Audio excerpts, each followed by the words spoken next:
Okay, the next video that we're going to work on is how to set up categories and activities.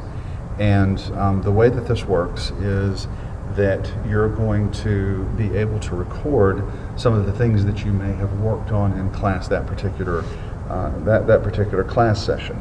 This is a good way to track to make sure that you're getting good, adequate coverage over all of your techniques if you want to look at it that way. You can also go back in time and review what was worked on in any given class to make sure that your instructors are indeed working on the things that they need to work on. So the first thing that we're going to do is we're going to create categories. So I want to add a category, and we'll call this category Kicks, and this is all our kicks. Now you'll notice that as soon as we added a category, the Activities tab came to light. So we'll get to that in just a second. And let's add punches. And this is all our punching techniques. So now we've got a couple of categories, and you can add as many categories as you want, but we'll go ahead and stick with those two for right now. Now we'll come over to the activities, and you'll notice that we have kicks and we have punches in our categories, and right now we don't have any activities for either one of those. So I'm going to select kicks, and I'm going to click here to add an activity and say we're going to use front snap kicks. And that's pretty self-explanatory.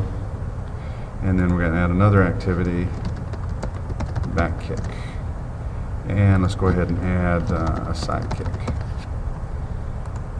And again, you can set these up any way you want to. Every school is tailored individually. So now let's come over to punches, and we will add single punches, and we will add punching drill. And so that's a special type of drill that we do. And now we will have I don't know, triple punch.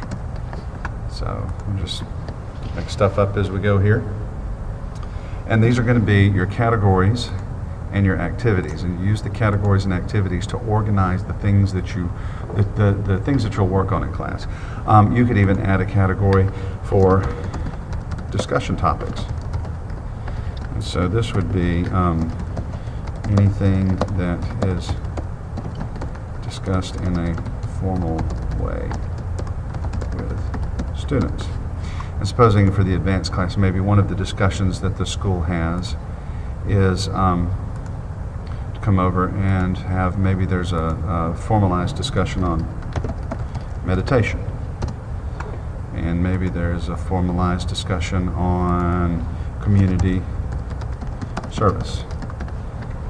And so we want to know that if we have that discussion, if we have that talk with our students, we want to be able to record that we had it. Now the cool thing about this is that when you have activities and categories, you can also, by student, look at the various things that have been discussed. So you can see how many times John has been in the class that this particular activity was worked on, or this particular time we had this discussion, or something along those natures.